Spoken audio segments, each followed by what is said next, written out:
Mostly the Mad here, and today I've got a build for you for a stun brawler. So I just wanted to explain this build and also just a little bit about how the stun mechanic works in this game. So in this game, you can't actually stun lock a character. When you stun a character, they go into a stun state, and it costs that enemy character 20 action points to remove that stun at the start of their turn. So you're basically penalizing them 20 action points. In addition to that, when the character goes into a stun state, they lose all of their hit resistance and all of their melee evasion.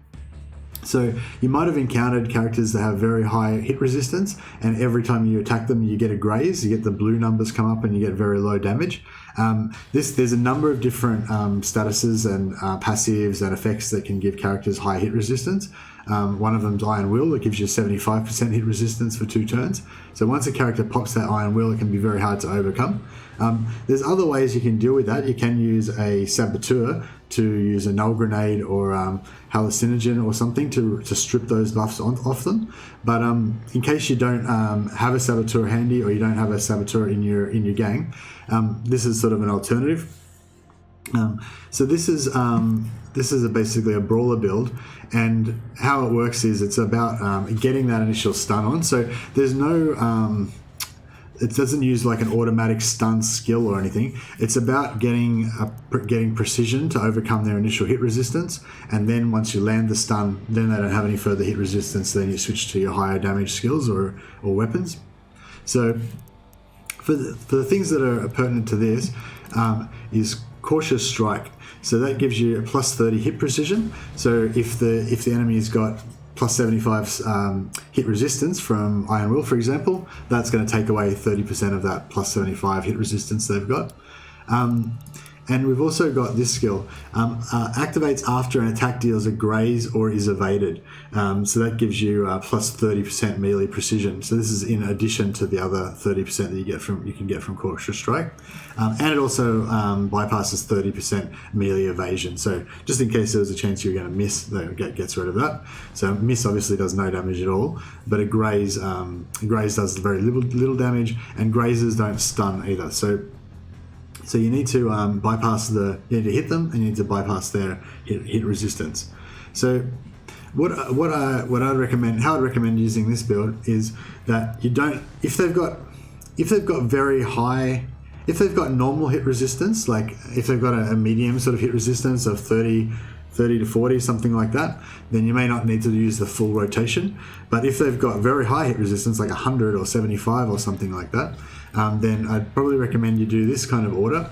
So basically you'll use hit and run skill initially to which is basically just like a strike, but it's going to give you these minus 20 cost to disengage, which you can use later.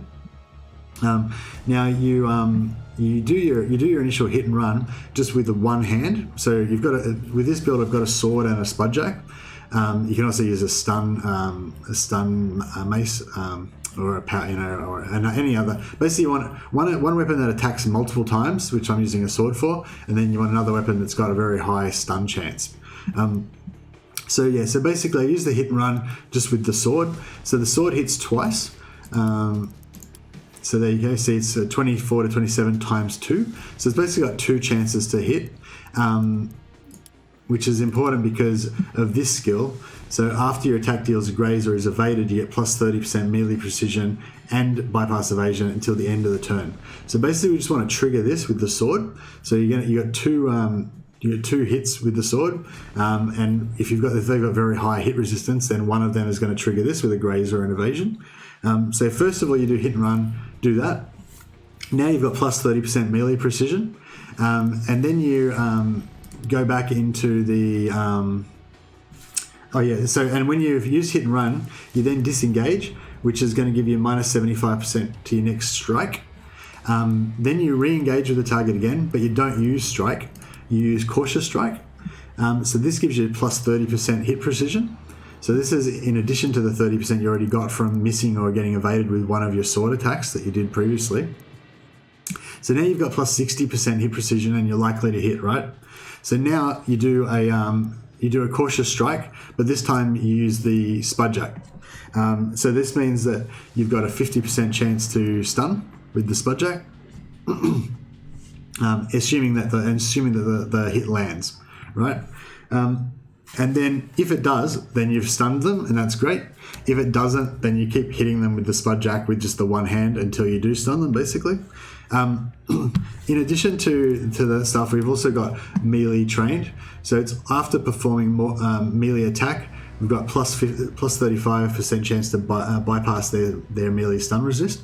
So this will be triggered initially when you do your initial sword attack with hit and run. So you're going to have that active the whole time, basically after that first sword strike. So you've got a pretty good chance of stunning with your first Spudjack attack. If not, you've got a really good chance of attacking with your second one. And sometimes you might even stun them with the initial sword strike if you're really lucky at the start. But yeah, that's not really what the build's about. But anyway, so once you've done all this and you've achieved your stun, then you've got they've got no evasion and they've got no hit resistance. So now you can just damage them at will. So basically what you do then is you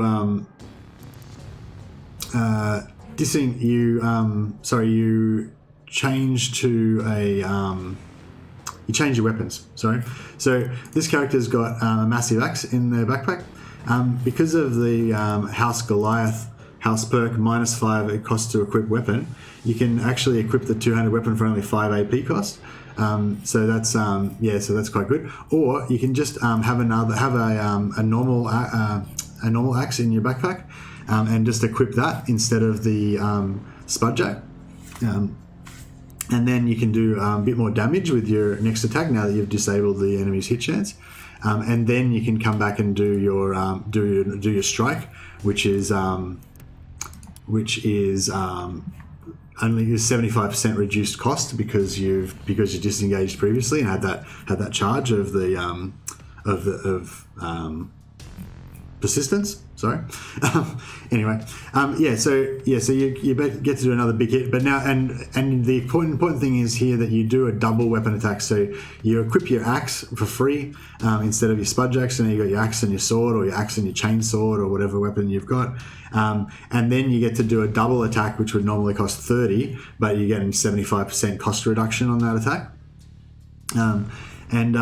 If you've got enough action points, instead of doing if you've got enough action points, you can then also do another hit and run after that, and then come back in again and do another strike, which you might sometimes have depending on how much buffs you've got in terms of movement points and action points.